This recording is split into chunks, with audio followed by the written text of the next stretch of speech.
Over all ایک threat alert ضرور آیا تھا کراچی میں کہ سیاسی شخصیات کو ٹارگٹ کیا جا سکتا ہے.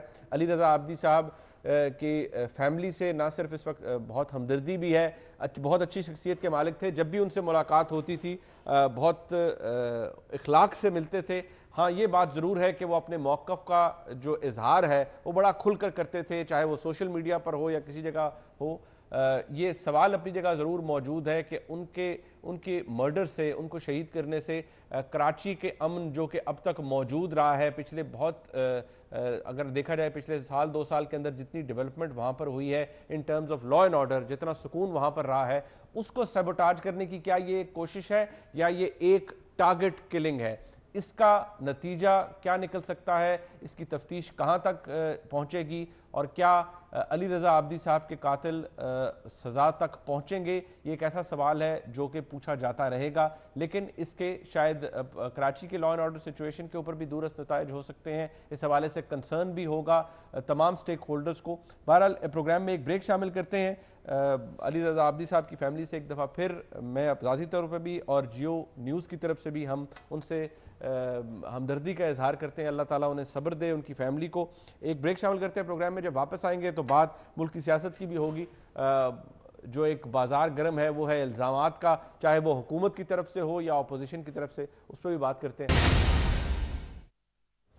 چاہے حکومت ہو یا اپوزیشن, بات ایک ہی ہے, الزامات. حکومت کہتی ہے کہ پیپلز پارٹی اور مسلم لیگ نون کو ایک خطاب جو کہ وفاقی وزیر اطلاعات نے دیا وہ یہ کہ یہ ٹھگز آف پاکستان ہے. جب تک یہ ساتھ ہیں, ایک دوسرے کا موقف کا دفاع بھی کرتے ہیں. چارٹر آف ڈیموکریسی کو چارٹر آف کرپشن قرار دیا وفاقی وزیر اطلاعات جناب فواد چودھری نے, اور انہوں نے یہ بھی کہا کہ یہ نہ صرف ایک دوسرے کی ڈھال ہیں بلکہ جو کچھ کرتے ہیں یہ مل کر کرتے ہیں. دلچسپ بات ضرور ہے کہ آج جو احتساب کا عمل ہے, حکومت اپوزیشن سے سوال پوچھ رہی ہے کہ آپ جواب نہیں دے پا رہے, جبکہ اپوزیشن یہ کہتی ہے کہ حکومت کی طرف سے ایک سلیکٹڈ احتساب ہو رہا ہے جو کہ ایک سلیکٹڈ وزیر اعظم کر رہے ہیں. کیا معاملات ہیں؟ اور یہ بھی کہ اندیا دیا جاتا ہے کہ ہم ان ہاؤس چینج کریں گے, سب کچھ کریں گے, لیکن کیا یہ واقعی ممکن ہے یا نہیں؟ اس پہ بات کرنے کے لیے میرے ساتھ موجود ہیں جناب افتخار دورانی صاحب, معاون ہیں جناب پرائم منسٹر کے اور بہت قریبی سمجھے جاتے ہیں پرائم منسٹر کے, پاکستان تحریک انصاف کا دفاع بھی خوب کرتے ہیں.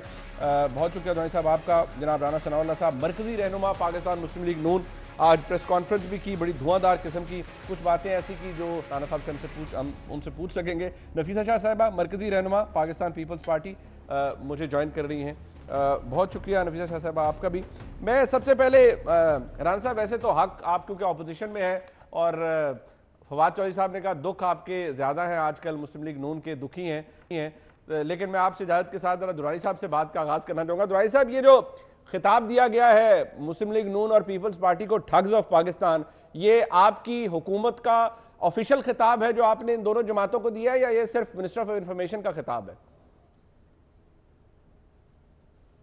بسم اللہ الرحمن الرحیم. یہ میرا خیال ہے پبلک, اگر آپ دیکھیں ٹاپ ٹرینڈ رہا ہے thugs of Pakistan, hashtag thugs of Pakistan. عوام کی آواز ہی جو میرا خیال ہے منسٹر انفارمیشن نے پک کیا اور اس کو انہوں نے ریپرزینٹ کیا, تو اس سے میرا خیال لے کے چل رہے ہیں شاید. ابھی تو ان کو موقع ملے گا پیپلز پارٹی کو اپنی کلیریفیکیشن کا, آلدو کہ جے آئی ٹی میں یہ اپیئر ہوئے ہیں اور تمام صاحبان سے انٹرویو ہو چکا ہے. نن دی لیس کورٹ میں بھی انہوں نے جانا ہے, اس میں دیکھتے ہیں آگے کیا ہوتا ہے. ادھر تو اسٹیبلش جو ہے وہ میرا خیال ہے فیکٹ ہے مسلم لیگ نواز کے لیے کہ وہ ججمنٹ میں لکھتے ہیں, جو کہ یہ نہیں مانتے, لیکن ججمنٹ میں سیکشن 39 جو ورڈکٹ کا ہے اس میں لکھا ہوا ہے کرپٹ اور کرپشن اینڈ کرپٹ پریکٹسز جو ہے میاں نواز شریف اپروو ہوئی ہیں, جس کی وجہ سے ان کو سزا ہوئی ہے. اچھا دورانی صاحب, یہ جب دو وفاقی وزراء, ایک مطلب وزیر مملکت ہیں برائے احتساب جناب شہزاد اکبر صاحب, وفاقی وزیر اطلاع جناب فواد چودھری, جے آئی ٹی کی رپورٹ آتی ہے, وہ اس رپورٹ کو سامنے رکھتے ہیں, بڑی ڈیٹیل سے ایکسپینڈ کرتے ہیں, بتاتے ہیں کہ جی یہ کیا وہ کیا وہ کیا. ایک ایسی چیز جو کہ ٹھیک ہے میڈیا کے اندر تو چلے اس پہ بات ہو جائے, حکومت کہتی ہے ہمارا احتساب سے تعلق نہیں, لیکن وہی وزراء بیٹھ کر پھر اس جے آئی ٹی کی ایک ایک بات کو پریس کانفرنس میں بتاتے ہیں, لوگوں کو بتاتے ہیں اور بتاتے ہیں جی دیکھیے کتنا ظلم ہوا, انہوں نے لوٹ لیا, میاں نواز شریف تو کچھ نہیں, وہ تو بیچارے ہیں. آصف زرداری صاحب نے تو ایک کیس سٹڈی ہے پوری منی لانڈرنگ کی. تو جو آپ خود ابھی کہہ رہے ہیں کہ انہوں نے جواب ابھی دینا ہے کورٹ کے اندر, تو آپ نے تو پہلے ہی ان کا ٹرائل بھی کر دیا, ان کو مجرم بھی ٹھہرا دیا دورانی صاحب آپ کی حکومت نے. دیکھیں میرا خیال ہے کہ جے آئی ٹی میں ان کو فیئر اپرچونٹی دی گئی تھی. ابھی اسٹیپ 2 ہو جائے گا نا. کورٹ میں ان کے وکلاء جو ہے ماشاءاللہ سے 3 وکلاء جو انہوں نے بڑے اچھے جو ہے منجے وکلاء ہائر کیے ہوئے ہیں جو پہلے بھی اپیئر ہوتے رہے ہیں اور دوبارہ اپیئر ہوں گے. تو اسٹیپ 2 میں دوبارہ اپرچونٹی دی جائے گی کیونکہ یہاں پہ کوئی اس طرح خاطر خواہ کوئی ایسا ایویڈنس جو میں نے پڑھا ہے, کیونکہ ویسے تو 29 والیوم ہے وہ آئی ڈونٹ نو وہ کب پورا موقع ملے گا ہمیں پڑھنے کا, لیکن جو اس کی سمری ایگزیکٹو سمری کو 200 صفحات پہ ہے اس پہ کہیں پہ ایسا نہیں لکھا ہوا کہ انہوں نے کوئی سالڈ رسپانس دیا ہو جس میں ہم یہ کہہ سکیں کہ یہ کلیئر آف کر سکیں گے. یہ وہی جے آئی ٹی ہے جس طرح مسلم لیگ نواز سے بنی تو انہوں نے اون نہیں کی. سر حکومت کیوں کہہ رہی ہے؟ یہ بات آپ کی ٹھیک ہے, حکومت کیوں کہہ رہی ہے کہ آپ تو ڈسٹنس کرتے ہیں خود کو ہر احتسابی عمل سے, کیونکہ آپ کہتے ہیں سب پرانا ہے, اور درست بھی بات ہے. سورس رپورٹ جہاں سے یہ شروع ہوئی وہ 2015 کی تھی, سسپیشیس ٹرانزیکشن رپورٹ 2017 دسمبر کی تھی, آپ کی حکومت کی نہیں تھی. فیئر بات ہے, مانتے ہیں, لیکن آپ اسے بٹھا کر پریس کانفرنس کے ذریعے جب لوگوں کو بتائیں گے تو وہ کہیں گے یہ تو سلیکٹڈ احتساب ہے, دیکھیں ہمیں رگڑ رہے ہیں حکومت میں بیٹھ کے. دیکھیں بات یہ ہے کہ یہ جو 2015 کی رپورٹ ہے, پھر آپ نے بتایا 2017 کی رپورٹ ہے, یہ ایک پرسپیکٹیو لے کے آنا بڑا ضروری ہوتا ہے. ابھی ہم حکومت میں آئے ہیں, اس ملک کو اس نہج پہ لانے کی وجہ جو ہے وہ دیکھیں نا, آپ نے کل 11 بجے تمام ٹی وی چینلز نے وہ لائیو ٹرانسمیشن شروع کر دی تھی, تمام اسپیشل ٹرانسمیشن کر رہے تھے. یہ پبلک انٹرسٹ ہے, لوگ جاننا چاہتے ہیں. ہم جو ہے ایک بڑی مقدس چیز ہے ووٹ, وہ عوام کا ووٹ لے کے یہاں پہنچتے ہیں. اور آج جو ہے میں آپ کو بتاؤں کہ it's a very emotional day کہ جہاں پہ آپ قائد اعظم کی ولادت کے دن یہ گفتگو کر رہے ہیں کہ جس میں آپ بتا رہے ہیں کہ ملک کو کیسے لوٹا گیا. یہ وہ پاکستان نہیں ہے جو قائد اعظم نے سوچا تھا. اور میرا خیال ہے کہ اسپیشلی پیپلز پارٹی کے لیے یہ وہ سوچ نہیں ہے جو ذوالفقار علی بھٹو نے دی تھی اس پارٹی کو, کہ by the end of the day Iftikhar Durrani بیٹھ کے وہ یہ بتا رہا ہو کہ کتنی سسپیشس ٹرانزیکشن ہوئی ہیں, کتنا جو ہے مشتاق صاحب جو ہے ٹریول کیا, وہ ان کا کیا کریکٹر تھا, انوالومنٹ تھی بحریہ ٹاؤن کے ساتھ, 803 ارب روپیہ ان کے اکاؤنٹ میں کیسے آ گیا. یہ وہ دکھ کا پوائنٹ ہے میرے لیے ڈسکس کرتے ہوئے. ویسے انٹروسپیکشن تو ہم سب کو کرنی چاہیے, پتہ نہیں شاید ساری سیاسی جماعتوں کے اندر کچھ نہ کچھ ایسا نکل آئے گا اس پہ شاید ملامت ہوگی, ہم خود شرمندہ ہوں گے کہ, یا میں سمجھتا ہوں ایون ہسٹوریکلی بہت سی ایسی باتیں ہوں گی جن کے اوپر سوچنا پڑے گا کہ کیا یہ واقعی قائد کا پاکستان ہے. بٹ موونگ فارورڈ جو باتیں آپ نے کہی, آپ نے کہا کہ لوگ پرسپیکٹیو میں لانا. ایک چیز میں ایڈ جی ایک پوائنٹ میں ایڈ کرنا چاہ رہا ہوں منیب بھائی. جب خطبہ الہ آباد تھا نا تو علامہ اقبال نے فرمایا کہ یہ پاکستان اس لیے بننا چاہیے کہ یہاں پہ وہ بیسیکلی نیشن سٹیٹ کے وہ سپورٹیو نہیں تھے, وہ کلچر کے سپورٹیو تھے, لیکن اس میں وہ اگری کرتے ہیں اور وہ کہتے ہیں کہ یہ اپنا پالیٹکس اور کلچر کریٹ کرے گا یہ ملک. مجھے دکھ ہوتا ہے اپنے بچوں کو بتاتے ہوئے اور ناظرین کو بتاتے ہوئے کہ یہ وہ کلچر نہیں ہے جو علامہ اقبال نے اور قائد اعظم نے دیکھا, جس پہ میں مسلم لیگ نواز ابھی میں گفتگو سنوں گا جو اچھی باتیں رانا ثناء اللہ صاحب کریں گی اور ڈاکٹر صاحبہ جو کریں گی, جس میں ہم تو میں کریں گے کہ میں نے کرپشن کی اور میں نے کرپشن نہیں کی, اس کی گفتگو کروں گا. یہ وہ کلچر اور پالیٹکس نہیں تھی جو جس کے لیے ملک بنایا. ٹھیک ہے, بڑی اچھی بات ہے. میں نفیسہ شاہ صاحبہ بہت شکریہ, آپ نے جوائن کر لیا. رانا صاحب میں straight away come to you. Peoples Party کا انہوں نے 2 باتیں کی درانی صاحب نے کہا ان کا جواب ابھی آنا ہے, کورٹ میں دفاع کرنا ہے, لیکن ساتھ ہی ساتھ جو ان کا جو سوال میں نے کیا تھا شاید وہ اپنی جگہ موجود ہے کہ پھر حکومت کو کیا ضرورت پڑی ہے اس جے آئی ٹی کو بیٹھ کر اپنے وفاقی وزراء سے پریس کانفرنس کرانے کی. بٹ آپ کے حوالے سے, آپ کی قیادت کے حوالے سے وہ کہتے ہیں اسٹیبلشڈ فیکٹ ہے کہ میاں نواز شریف صاحب کی کرپشن ثابت ہوئی ہے, اس فیصلے کے اندر ثابت ہوئی ہے. اب آپ کے حوالے سے اور پیپلز پارٹی کے حوالے سے جو خطاب ہے وہ دے دیا گیا ہے کہ ٹھگز آف پاکستان کا, رانا صاحب کو اچھا خطاب نہیں ہے اور بقول درانی صاحب کے بڑا ہسٹوریکل ڈے ہے آج. کیسا محسوس کر رہے ہیں یہ خطاب حکومتی وزیر کی طرف سے دیا گیا ہے؟ دیکھیں یہ خطاب جس حکومتی وزیر کی طرف سے دیا گیا ہے تو ہماری طرف سے بھی ایک بہت اچھا خطاب ان کو جو ہے وہ دیا جا چکا ہے, اور وہ ان کے سربراہ کے لیے بھی ہے, ان کے لیے بھی ہے, اور اس کا جو ہے وہ کیونکہ مورل سائیڈ سے تعلق ہے. تو درانی صاحب کیونکہ ہمیشہ جو ہے وہ میں نے دیکھا ہے کہ وہ گفتگو جو ہے وہ اپنی ایک جو ہے وہ بیلنس طریقے سے کرتے ہیں, اور ان کی کوشش یہ ہوتی ہے کہ وہ کسی کے اوپر ذات ملے کی جو ہے وہ صورت اختیار نہ مسکرا کے بھی کرتے ہیں. تو اس لیے میں یہ مناسب نہیں سمجھتا کہ میں درانی صاحب کی موجودگی میں اس خطاب کو جو ہے وہ آن ایئر کروں، یہ کبھی یا تو ان وزراء میں سے کسی کو میرے سامنے بٹھائیے گا، یا پھر آپ کسی اور جگہ پہ پارلیمنٹ پہ یا کسی پریس کانفرنس میں جو ہے وہ خطاب کی بعض گز جو ہے وہ آپ تک پہنچ جائے گی. اس کے بعد پھر آپ نے جو اگر جواب لینا ہوا تو پھر بھی میرا یہ سوال ہوگا کہ پھر آپ درانی صاحب سے جواب نہ لیجیے گا، جواب پھر انہی منسٹر صاحبان سے. اچھا چلے وہ ٹھیک ہے، میں جن کو ایک کو ہم اس پنڈی طرف کا، نہیں جاتے. ہاں ایک کا تعلق پنڈی سے اور دوسرے کا جہلم سے ہے. ٹھیک. اچھا اب آ جائیں آپ جو آپ نے سوال کیا ہے فیصلے کے حوالے سے کہ میاں نواز شریف کے اوپر کرپشن جو ہے وہ اسٹیبلش ہو گئی ہے. بات یہ ہے کہ وہ کرپشن جو اسٹیبلش ہوئی ہے وہ کوئی ہوائی چیز تو اسٹیبلش نہیں ہوئی. بتایا جائے کہ اس پورے جو فیصلہ ہے اس کے کس نمبر کے صفحے پر اور کس جو ہے وہ پیرا میں یہ اسٹیبلش کیا گیا ہے کہ میاں نواز شریف نے کہاں پہ کرپشن کی ہے. کوئی کک بیک لیا ہے، کوئی کمیشن لیا ہے، کسی کی جائیداد پہ زمین پہ قبضہ کر کے اس کو فروخت کیا ہے. اس میں الزام تو میاں نواز شریف پہ صرف یہ ہے کہ انہوں نے اپنے بیٹے سے، یعنی پہلے جو نااہل قرار دیا تھا ان کو فلیگ شپ کمپنی کے حوالے سے کہ جی انہوں نے تنخواہ جو ہے بنتی تھی، ریسیویبل تھی، انہوں نے وصول نہیں کی، لہذا نااہل. اب فلیگ شپ میں جو ہے وہ بری کر دیا ہے. اور یہ ویلڈ پوائنٹ ہے، فلیگ شپ کا فیصلہ آئے گا تو پتہ چلے گا کہ کیا اس کے اندر ریزننگ کیا دی. سن لیں لیکن چلے آ جائے بری ہوگا نا. جی اب میرے بھائی اس فیصلے کو بدل کے سزا تو نہیں دے سکتے.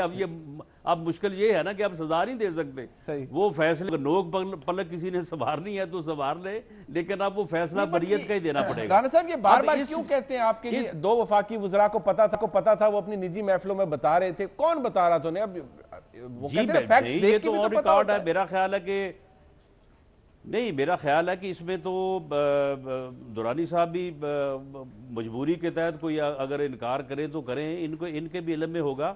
اچھا اب یہ جو کیس ہے عزیزیہ، اب اس میں میاں نواز شریف کو سزا اس بات میں دی گئی ہے کہ انہوں نے اپنے بیٹے سے جو ہے وہ رقم وصول کی ہے، کوئی 8 لاکھ یا 8.5 لاکھ ڈالر جو ہے، یعنی 8 ملین یا 8 ملین ڈالر. اب یعنی اگر آپ بیٹے سے تنخواہ نہ لیں پیسے تب بھی نااہل ہیں، اگر آپ پیسے لیں تو پھر بھی نااہل ہیں. اب اس میں آپ مجھے یہ بتائیں نیٹ ورتھ اتنی نہیں تھی جب پراپرٹیز بنائی گئی، یا وہ ہل میٹل اسٹیبلشمنٹ جب اس کو بنایا گیا، ایسٹس اتنے نہیں تھے جو ڈکلیئرڈ ایسٹس تھے، یا میاں صاحب کے یا بچوں کے، وہ اپنی جگہ موجود تھا. گیپ آ رہا ہے بزنس میں. دیکھیں بات یہ ہے کہ اس کیس میں میاں نواز شریف نے جو موقف اختیار کیا، انہوں نے کہا کہ گرینڈ سنز کو جو ہے وہ یہ بزنس جو ہے اس بزنس کے لیے سرمایہ فراہم کیا گیا. اب یہ دیکھیں کہ ایک گرینڈ سن جو ہے اس کو تو سرمایہ فراہم کیا اس کے دادا نے، وہ تو ٹھیک ہے، اس میں میاں نواز شریف کا کوئی قصور نہیں. جو دوسرا ہے اس میں نہیں فراہم کیا، لہذا قصوروار جو ہے وہ میاں نواز شریف ہے. میاں نواز شریف کا اس میں یہ موقف تھا کہ کیونکہ ان کمپنی سے میرا کوئی تعلق نہیں ہے تو اس لیے اس کی منی ٹریل یا اس کی سرمایہ کی جو ہے وہ بات میں کیوں کروں. بہت ساری چیزیں ایسی ہیں جن کے بارے میں کوئی دھیان نہیں دیتا. وہ جو ایک اب ظاہری بات ہے ان ٹیکنیکل ڈیٹیل میں جائے بغیر، لیکن جو گلف سٹیل مل کا معاہدہ تھا اور بہت سی چیزیں تھیں وہ بوگس ثابت ہوئے. بہت ساری چیزیں ایون طارق شفیع صاحب اور میاں شہباز شریف صاحب نے بھی بات یہ ہے کہ یہ دونوں کمپنی جو ہے، نہیں سن لینا، دونوں کمپنی جو ہے وہ 2001 میں اسٹیبلش ہوئی ہیں. سرمایہ جو ہے وہ انویسٹمنٹ جو ہے وہ ان کے دادا نے جو ہے وہ ارینج کیا ہے. یہ موقف ہے نا، ایک جگہ پہ ٹھیک ہے دوسری جگہ پہ غلط ہے. سر کوئی بینکنگ ٹرانزیکشن تو ہوگی نا کہیں کی کہ جو 5 ملین ڈالر کا فرق تھا وہ کہیں سے آئے ہوں گے. سر منیب یہی تو بات ہے، منیب یہی تو بات ہے کہ وہ سب کچھ ہے، اور وہ سب کچھ جو ہے وہ حسین نواز نے جے آئی ٹی کو پیش کیا، لیکن جے آئی ٹی نے وہ تمام ڈاکومنٹس وہ ڈسکارڈ کر دیے کیونکہ انہوں نے اپنا موقف دینا تھا، انہوں نے وہ پیش نہیں کیے. اگر وہ احتساب اور اب میاں نواز شریف کو وہ پیش کرنے کی اس لیے ضرورت نہیں تھی کہ میاں نواز شریف کا تو کوئی لنک نہیں ہے اور سرمایہ کی فراہمی سے اپنے والد کو بچانے کے لیے آ جاتے نا، اپنے والد کو بچانے کے لیے آ جاتے. وہ تو اگر کہہ رہے ہیں بڑی بات ہے، وہ آ جاتے تو کیا والد کو بچا سکتے تھے؟ ان حالات میں اگر انصاف کی توقع جو ہے یہ آپ آن ایئر جو ہے وہ بیٹھ کے آپ یہ مشورہ دے سکتے ہیں؟ آن ایئر آپ بیٹھ کے جو ہے وہ انصاف کی توقع کر سکتے ہیں؟ ان حالات میں کون انصاف کی توقع کر سکتا ہے؟ چلے ٹھیک ہے نفیسہ شاہ صاحبہ دو بات. ان حالات میں اگر حسین نواز یہ توقع کرتے کہ میں جاؤں گا اور اپنے والد کو بچا لوں گا تو پھر میرا خیال ہے کہ اس جتنا احمق آدمی دنیا میں کوئی نہیں ہوگا. اچھا چلیں ٹھیک ہے یہ اب آپ کہہ سکتے ہیں. بہرحال نفیسہ شاہ صاحبہ دو بات. ایک یہ کہ آپ چلیں جے آئی ٹی آئی, آپ نے تو سرے سے آپ نے کہا جی یہ جے آئی ٹی ون سائیڈڈ ہے, سب کچھ ہے.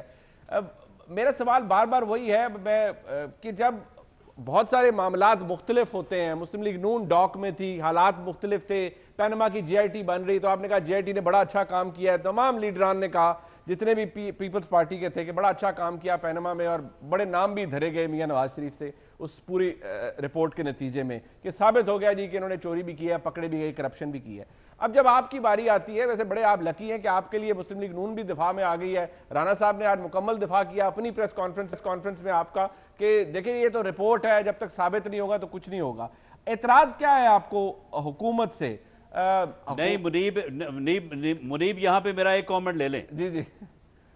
بات یہ ہے کہ جو آپ نے دفاع کی بات کی ہے, جی جی, میں نے بات اس طرح سے کی تھی کہ وہ 452 ارب روپے کی جو جے آئی ٹی جو تفتیش آئی تھی ڈاکٹر عاصم کے 462 ارب سر, 462 ارب 462 ارب کی, جی جی, اس کا تو پتہ ہی کچھ نہیں چلا.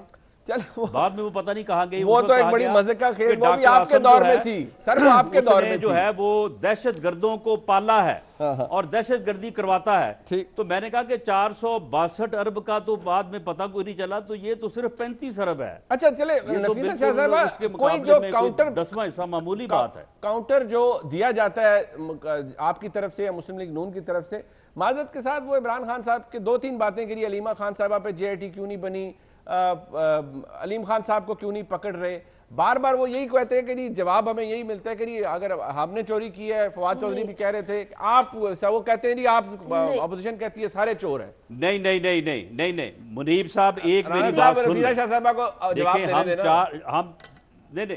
مجھے رسپونڈ کرنے دیں. آپ دیکھیں نا, آپ نے میری بات کو ریبٹ کیا ہے. دیکھیں بات سنیں, بات یہ ہے کہ اگر انصاف جو ہے یا احتساب جو ہے, ہم اگر 5 لوگ بیٹھے ہیں اور 5 کے اوپر ایک جیسی ایلیگیشن ہو, ایک جیسا الزام ہو, ہم میں سے ایک کو پکڑ لیں اور 4 کو نہ پکڑیں یا 2 کو پکڑ لیں, 3 کو نہ پکڑیں, اس کو کوئی احتساب نہیں مانے گا, کوئی انصاف نہیں مانے گا. انصاف کا بنیادی تقاضا یہ. ٹھیک ہے. نفیسہ شاہ صاحبہ پلیز رسپونڈ ٹو دس. جی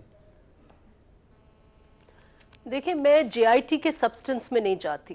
آپ کو پتا ہے کہ لا کے 2 حصے ہیں, ایک فارم ہے جس میں آپ پروسیجر اس کو کہہ دیں, دوسرا سے میں اس میں نہیں جاتی کہ جے آئی ٹی کی کیا کنٹینٹ ہے اور اس کی ویراسٹی, ٹروتھفلنس, اس کا اس میں نہیں جاتی. میں اس وقت ہم لوگ بات کر رہے ہیں کہ فارم کی, قانون کا پروسیجر اتنا ہی, رانا صاحب بیٹھے ہوئے ہیں, وکالت سے ان کا تعلق ہے تو وہ بتائیں گے کہ اتنا ہی پروسیجر جو ہے وہ اتنا ہی اہم ہوتا ہے جتنا سبسٹینٹیو لا ہے. ایشوز 2 ہیں. پہلی بات یہ ہے کہ قانون میں ڈیو پروسیس بہت اہم ہے. اگر ڈیو پروسیس نہیں ہوتا, فیئر ٹرائل نہیں ہوتا, جیسے شہید ذوالفقار علی بھٹو کا ڈیو پروسیس نہیں ہوا اور وہ کتنے سال ہو گئے ہیں, اور یہ اس کو جوڈیشل مرڈر, ساری دنیا جوڈیشل مرڈر کہتی ہے, اس کا کوئی پریسیڈنٹ جو ہے وہ کوٹ نہیں ہوتا. دوسری بات یہ ہے کہ ایکوالٹی بفور لا یہ آئین ہے. ہمارا اس وقت جو یہ 2 موقف ہے, یہ ہم نہیں کہتے کہ آپ علیمہ خان کا, آپ کو ہم نام اس لیے لے رہے ہیں کہ کیونکہ آپ نے بات اس حد تک پہنچائی ہے کہ ایک گھر کے آپ اخراجات کا سکیننگ کر رہے ہیں کہ اس کی کیک کس نے لیا, اس کے بجلی کا بل کس نے دیا. تو پھر میرا بھی یہ سوال بنتا ہے کہ بنی گلا جو پہاڑ, ایک پورے پہاڑ وہ لے کے بیٹھے ہوئے ہیں, اس کے چائے کا خرچہ کون کرتا ہے, اس کے گارڈنرز کو, کیونکہ عمران خان صاحب کی کوئی انکم نہیں ہے. تو اگر آپ کو نہیں, لیٹ می فنش نا, میرا آرگیومنٹ اگر فنش کر دوں میں, تو ایشو یہ ہے کہ جے آئی ٹی جو ہے وہ آپ ایک زوم ان کر کے آپ ہر پہلو کو ایک ارد گرد کر کے آپ ایک کہانی پیش کر رہے ہیں. تو اگر اس جے آئی ٹی صرف عمران خان صاحب کے کرکٹنگ کریئر پر آپ ڈال دیں گے تو کتنی بال ٹیمپرنگ, میچ فکسنگ کی کتنی کہانیاں آ جائیں گی. یہ وہ ڈکلیئرڈ صادق اور حرامین ہے, لیگل ویلیڈیٹی جو ہے وہ تو کورٹ آف لا میں یہ ایک جو لیگل اس کی کانٹیکسٹ ہے کہ کورٹ آف لا میں آپ کو ان کو اس کی دفاع ہوگی, اس کے جوابات ہوں گے. ٹرائل, یہ تو ٹرائل سٹیج بھی نہیں ہے. What is JIT؟ It is an report of investigation, اور اس کی اب خود کی اسکروٹنی ہونی ہے. اس کو ہم صرف آپ PMLN کو کیوں اتنا پرسیکیوٹ کرتے تھے؟ آپ تو کہتے تھے کہ یہ ڈکلیئر ہو گیا, بڑی زبردست رپورٹ آ گئی پینما کی, ریکارڈ پہ آپ کے سارے ممبران کہتے تھے. ہم نے اس وقت بھی ڈیو پروسیس کی بات کی, کبھی بھی نہیں کی. ہم نے ڈیو پروسیس کی بات کی. سب نے کہا, کسی نے پینما شریف کہا, کسی نے کیا کہا. This is on record, Nafisa شاہ صاحبہ, یہ تو آپ کو یاد ہونا چاہیے. ہم نے اس لیے کہا جو اب عمران خان کو بھی کہتے ہیں, پیپلز پارٹی نے ایک وے آؤٹ دیا تھا پچھلی حکومت کو, ہم ان کو وارن کرتے رہے. ہم کورٹ میں کبھی نہیں گئے کہ ہم JIT, ہم نے دھرنا کبھی نہیں دیا. جب دھرنا PTI نے دیا, اور میں یہ بھی چاہوں گی کہ دھرنے کے اوپر ایک JIT بنے کہ دھرنے میں ڈیکوریشن کا جو 3 ماہ کا خرچہ ہے وہ کس نے کیا, جو یہ بٹ ہے, DJ بٹ ہے, DJ بٹ کی پیمنٹ جو ہے وہ کس نے کی, کون سے اکاؤنٹ میں آئی. اور if you're going to that level, پھر آپ ساری جماعتوں کے سیاسی اخراجات جو ہے وہ کھولیں. ٹھیک ہے, وہ اکبر بابر صاحب کا کیس ابھی تک موجود ہے, اس پہ کوئی واضح موقف لیا نہیں جاتا. ایک بریک شامل کرتے ہیں. 2-3-4 چیزیں ہیں درانی صاحب آپ کے سامنے رکھوں گا, کرا لیں ان کو ٹھیک. اپوزیشن کے پاس کچھ رہ گئی نہیں کے لیے, وہ آج بہت سی آفر پیپلز پارٹی کے رہنماؤں نے بھی دیے ہیں. ایک بریک کے بعد بات کرتے ہیں, ہمارے ساتھ رہیے گا. درانی صاحب سادی سی بات ہے, آپ ٹھیک ہے علیمہ خان صاحبہ نے اپنا جرمانہ دے دیا, لیکن اپوزیشن کہتی ہے وہ نمل کے اور شوکت خانم کے بورڈ کے اوپر تھی جب یہ ایسٹس بنے. بنا لیں JIT, بات ختم. جب وہ کچھ ہے ہی نہیں چھپانے کے لیے تو مسئلہ کیا ہے؟ آپ پشاور میٹرو کا آڈٹ بھی کروا دیں, وہ مالم جبا کے اوپر بھی آپ کو گورنمنٹ بھی انکوائری کروا دے, کچھ کروا دیں. اپوزیشن کے پاس رہ گئی کچھ نہیں آپ کو کہنے کے لیے. آپ کی طرف سے بار بار کہا جاتا ہے کچھ ہے تو لے جائیں. ایسا نہیں ہے. مالم جبا میں جو ہے وہ اپنا وزیر دفاع کو اور سیکرٹری ٹو پرائم منسٹر کو گرفتار کروائیں. اچھا, مطلب گرفتار سپریم کورٹ رانا صاحب گرفتاری سے نیچے بھی کچھ ہوتا ہے. چودھری پرویز الہی جو سب سے بڑا ڈاکو ہے اس کو گرفتار کروا دیں. اس کے بعد چلیں, اچھا جس کا نوٹس ہے سب گرفتار ہو جائیں. یہ درانی صاحب یہی کروا دیں, اچھا تو میرا خیال ہے کہ گزارا ہو جائے گا. چلیں اتنا ہی کروا دیں درانی صاحب. درانی صاحب چلیں آپ رانجھا راضی کر دیں رانا صاحب کا, یہ ساروں کو پکڑوا دیں, اریسٹ کروا دیں, یہ راضی ہو جائیں گے آپ سے. اچھا, پہلی تو بات یہ کہ علیمہ خان صاحبہ سے میں شروع کر لیتا ہوں. یہ جتنے بھی کیسز ہیں نا جو رانا صاحب کے لیڈر پہ ہوئے ہیں یا ڈاکٹر صاحبہ کے لیڈرز پہ ہوئے ہیں, پہلی تو بات یہ کہ میں ڈاکٹر صاحبہ بڑا دکھ ہوا, یہ دن آ گیا کہ ایک لیڈر کی کرپشن چھپانے کے لیے انہوں نے ذوالفقار علی بھٹو کے مرڈر کا ریفرنس بھی دے دیا اور ایکویٹ کر دیا. It's such a damning day for me, honest to God. میں پڑھتا رہا ان کے بارے میں, ان کی کتابیں پڑھی میں نے, ٹھیک ہے جی, اور میرے بڑی عزت ہے ان کے لیے. لیکن آئیڈیلی آپ چند روپوں کی خاطر جو زندگی میں رہ جانے ہیں, انہوں نے بڑا نام کمایا اس پاکستان میں, لوگوں کے بہت بڑے وہ جو ہے لیڈر بھی رہے ہیں, لیکن آخر کار لیڈر کی کرپشن کے لیے آپ اتنے بڑے لیڈر کو ایکویٹ کر رہے ہیں, بڑے افسوس کی بات ہے. نان دی لیس گھر کی بات نہیں ہے جی, گھر کی بات نہیں ہے. 11,500 account, 924 individuals, 59 suspicious transaction, 24,500 cash transactions, 11 fake entities, 3 employee, 7 citizen, 1 deceased بندہ, مرا ہوا بندہ. حسین لوائی جو ہے وہ فیک اکاؤنٹ کھلواتا ہے مرے ہوئے بندے کا, وہ کنٹرول کرتا ہے, اور بلال شیخ سندھ بینک سے ان کو ہیلپ کرتا ہے. جی یہ گھر کے پیسوں کی بات نہیں ہے جی. 1280 acre state land government of Sindh دیتی ہے بحریہ ٹاؤن کو جی. اچھا, اس کے بعد بحریہ آئیکن پروجیکٹ میں 10.2 بلین جو ہے اس کا کک بیک جاتا ہے, 50% شیئر ہے جی. مشتاق جو کہ ان کا مشتاق صاحب جو کہ ایان علی کے ساتھ پھرتے تھے, جو ان کا مسیور تھا, وہ 8.3 ارب روپے کی کک بیک میں 147 ٹرانزیکشن میں 2014-15 میں ملوث پائے گئے ہیں جی. اس کے بعد اگر یہ JIT پڑھتے رہے ہیں, 19 کانٹریکٹر سے 1.3 ارب روپے کی کک بیکس ہیں جی. 362 ایکڑ اسٹیل مل کی زمین ہے جو 32 ملین بنتے ہیں اور 414 ارب روپے کی. اگر یہ میں پڑھنا شروع کر دوں گا, یہ گھر کے کھانے کی بات نہیں ہے جی. میں دعا کرتا ہوں کہ یہ مسلم لیگ نواز کی طرح مسلم لیگ نواز کی طرح قطری خط سے کہ جواب انہوں نے دینا ہے, ثابت ہونا ابھی باقی ہے. میری عرض سنیں نا جی, میں یہ دعا کرتا ہوں کہ مسلم لیگ نواز کی طرح قطری خط سے مسلم لیگ نواز کی طرح اپنی سٹیٹمنٹ جو کہ انہوں نے وزیر اعظم اس وقت کے وزیر اعظم نواز شریف صاحب نے استثناء مانگی کہ جی میں نے جو اس میں کہا نیشنل اسمبلی میں جس کے یہ بہت بڑے محافظ ہیں ان سے وہ کیا کہتے ہیں کہیں گے کہ جی میں استثناء دے دیں، اس کے بعد بچوں کی سٹیٹمنٹ سے، اس کے بعد آپ یہ کیلیبری فنڈ سے استثناء نہیں مانگیں گے اور یہ سٹینڈ کریں گے اور اپنی ایویڈنس دیں گے کہ نہیں یہ سب جھوٹ ہے، مجھے بڑی خوشی ہوگی۔ علیمہ خان صاحبہ کا جو وہ ہے اکاؤنٹ ہے وہ چیف جسٹس صاحب نے سکروٹنائز کیا ہے، انہوں نے منی ٹریل دیا ہے، ٹھیک ہے، اور ان کا ریکارڈ درست پایا گیا۔ ہاں انہوں نے یہاں پہ انکم ٹیکس میں بیکاز شی فیلڈ کہ انہوں نے یہ ارننگ باہر کی ہوئی ہے تو یہاں ٹیکس ڈکلیئر کرنے کی ضرورت نہیں ہے، تو ان کو جرمانہ کیا گیا، ٹھیک ہو گیا، باوجود اس کے کہ وہ پبلک آفس ہولڈر نہیں تھی، انہوں نے اپنی سورس آف انکم دکھائی ہے۔ اگر ان کو کنسرن ہے یہ بالکل جائیں۔